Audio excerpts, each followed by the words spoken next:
प्रेम कौशल बोले, अनुराग ठाकुर चिंता न करें, जल्द ही हमीरपुर लोकसभा क्षेत्र उनसे होगा मुक्त।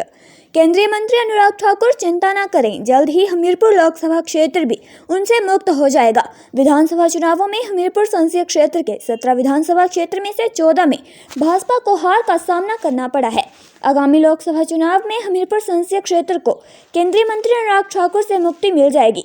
हिमाचल कांग्रेस के मुख्य प्रवक्ता प्रेम कौशल ने यह बयान दिया है।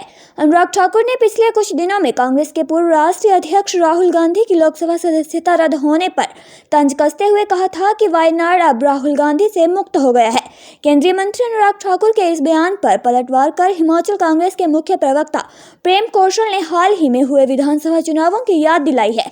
उन्होंने कहा कि पूर्व मुख्यमंत्री प्रेम कुमार धूमल के बेटे अनुराग ठाकुर को परिवारवाद के मुद्दे पर बोलने का कोई हक नहीं है। रोजाना हिमाचल के लिए हमीरपुर से उषा चौहान की रिपोर्ट। भारतवर्ष को दुनिया की सबसे बड़ी एक लोकतांत्रिक देश के तौर पे जाना जाता है और बड़े दुर्भाग्य की बात है कि जिसको पूरे विश्व में जिस देश को सबसे बड़ी बिगेस्ट डेमोक्रेसी के तौर पे जाना जाता है, उस देश के अंदर आज सत्ता से मतभेद रखने वाले जो लोग हैं, सत्तारूढ़ नेता जो हैं, उनके विचारों से, उनकी कार्यप्रणाली से, उनकी नीतियों से मतभेद रखने वाले जो लोग हैं, उनकी आवाज़ों को दबाने का काम हो रहा है, उनकी आवाज़ों को बंद करने का काम हो रहा है। ये बड़ा दुर्भाग्यपूर्ण है। जिस तरीके से राहुल गांधी को एक षड्यंत्र के तहत जो है फंसाया गया और उनकी लोकसभा की सदस्यता जो है वो रद्द की गई, मैं समझता हूँ कहीं ना कहीं जो पिछले दिनों राहुल गांधी ने इस देश के अंदर नफरत की राजनीति हो रही है, देश को बांटकर एक वोटों का ध्रुवीकरण करने की राजनीति हो रही है, उसके खिलाफ जो भारत जोड़ो यात्रा देश के अंदर की और उस यात्रा को जो भारी जन समर्थन देश के लोगों का मिला, जहाँ जहाँ से वो यात्रा गुजरी, उस उनके राहुल गांधी के उस प्रयास की वजह से, उस लोकप्रियता की वजह से कहीं ना कहीं भारतीय जनता पार्टी की जो सरकार है और भारतीय जनता पार्टी जो उसमें घबराहट है। और उसी दिन से लेके राहुल गांधी के सवालों से भारतीय जनता पार्टी घबराई हुई है। जिस तरह से अदानी का मुद्दा आज पूरे विश्व के अंदर बहुत बड़ा इशू बना है और जिस तरीके से अदानी के साथ सांठ-गांठ को लेके और अदानी ने किस तरीके से जो शेयर मार्केट है उसको मैनेज किया, उसका जो भंडाफोड़ हुआ है, उसके बाद अदानी को लेके जो प्रश्न राहुल गांधी ने देश की सरकार से पूछे हैं, प्रधानमंत्री से पूछे हैं, कहीं ना कहीं उनसे बचने के लिए उनका जवाब, क्योंकि सरकार के पास है नहीं, प्रधानमंत्री के पास है नहीं, तो संसद में राहुल गांधी को बोलने नहीं दिया जा रहा। और क्योंकि राहुल गांधी कह रहे हैं कि मैं सांसद हूं, संसद में जवाब दूंगा, इसलिए एक सोचे समझे षड्यंत्र के तहत उनकी संसद की सदस्य जो है उसको ख़त्म करने का काम जो है वो देश के अंदर हुआ है। ये देश की डेमोक्रेसी के लिए बहुत दुर्भाग्यपूर्ण है। और देखा यहाँ तक कि न्यायाधीश जो है, न्यायपालिका जो है, उसको भी दबाने की, डराने की जो है वो देश के मंत्री जो हैं वो कोशिश कर रहे हैं। पिछले दिनों देश का जो कानून मंत्री हैं, उन्होंने एक कार्यक्रम में ये कहा कि देश के कुछ रिटायर्ड जजेस देशद्रोही हैं। राहुल गांधी ने कहा कि भारत जोड़ो यात्रा में मुझे कुछ महिलाएं मिली, उन्होंने कहा कि यौन शोषण हुआ है। राहुल गांधी के घर दुनिया भर की पुलिस भेज दी। तो क्या मैं ये जानना चाहता हूँ कि जब देश के कानून मंत्री ये कह रहे हैं कि देश के कुछ रिटायर्ड जजेस जो हैं वो देशद्रोही हैं, तो क्या वही एक्शन जो है वो देश के कानून मंत्री के खिलाफ नहीं होना चाहिए? उनसे जाएं, पूछें, सबूत मांगें कि आपने किस आधार के ऊपर जो है वो रिटायर्ड जजेस को और न्यायपालिका के से जुड़े लोगों को जो है वो आपने देशद्रोही कहा है। क्या सबूत हैं आपके पास? क्या उनके खिलाफ कार्रवाई नहीं होनी चाहिए? तो एक डिस्पैरिटी और हर तरह के जो इंस्टीट्यूशन देश के अंदर हैं, चाहे वो न्यायपालिका तक भी आज जो है ये सरकार और सरकार के लोग जो हैं वो पहुंच चुके हैं। बड़ा दुर्भाग्यपूर्ण है।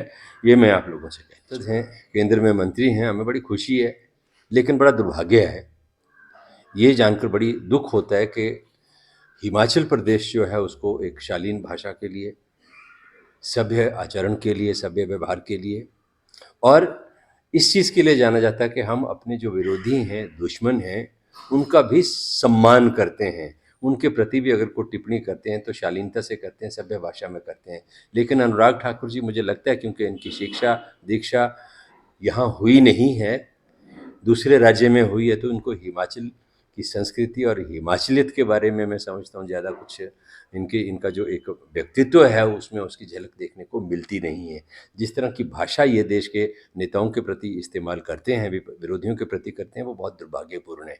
और अगर प्रेम कुमार धूमल के पुत्र अनुराग ठाकुर नहीं होते तो आज जिस मुकाम पर अनुराग ठाकुर हैं पहुंचे नहीं होते, क्योंकि प्रेम कुमार धूमल हिमाचल प्रदेश के मुख्यमंत्री थे, पहले सांसद रह चुके थे, तो उनका जो राजनीतिक रुतबा है, राजनीतिक कद है, उस सीढ़ी का इस्तेमाल करके अनुराग ठाकुर आज उन्होंने जो मुकाम हासिल किया है उस पर पहुंचे हैं। इसलिए मैं कहना चाहता हूं कि परिवारवाद के ऊपर, चाहे वो गांधी परिवार की बात हो, चाहे किसी और परिवार की बात हो, परिवारवाद की राजनीति के ऊपर टिप्पणी करने का कोई नैतिक अधिकार अनुराग ठाकुर को नहीं है। मैं उनसे यही कहना चाहता हूं कि वायनाड, अगर उनको लगता है कि राहुल गांधी मुक्त हुआ है, तो हमीरपुर का जो संसदीय क्षेत्र है, पिछले जो विधानसभा के चुनाव हुए हैं, उन चुनावों में 17 में से 14 सीटों के ऊपर भारतीय जनता पार्टी पराजित हुई है। 13 में कांग्रेस जीती है, 1 में इंडिपेंडेंट जीता है। तो इंतजार करें, हमीरपुर का लोकसभा क्षेत्र भी मुझे लगता है कि अनुराग मुक्त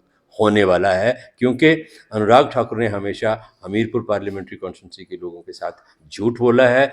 चुनाव के समय उनको ऊना से हमीरपुर की रेल याद आती है, और इस बार उन्होंने अपने झूठ में एक और चीज़ जोड़ दी है कि रानीताल से हमीरपुर के लिए रेल का सर्वे जो है वो होगा। तो ये झूठ अब लोग समझ चुके हैं। उन्होंने हमीरपुर पार्लियामेंट्री कॉन्स्टिट्यूंसी की जो जनता है उसका इस्तेमाल अपनी राजनीति करने के लिए और राजनीतिक तौर पर खुद को आगे बढ़ाने के लिए किया है। अगर ये देखा जाए कि उन्होंने वापस करके लौटा के हमीरपुर की जनता को क्या दिया, तो उसमें 0 नंबर उनको मिलेंगे। इंतज़ार करें, लोकसभा के चुनाव आ रहे हैं, हमीरपुर भी अनुराग मुक्त होगा।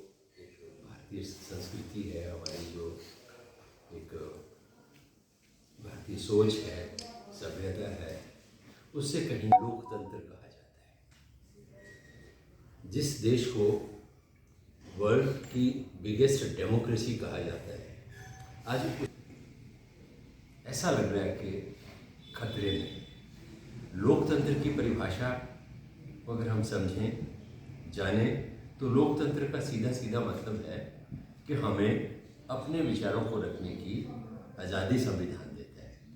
हमें जो चीज़ व्यवस्था, और ये ताकत हमें हमारा संविधान देता है।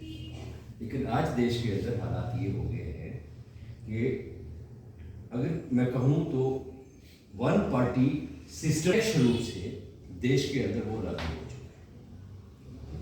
वन पार्टी एंड आज देश के अंदर एक ऐसी सरकार दुर्भाग्य से है, जिस सरकार के शासनकाल में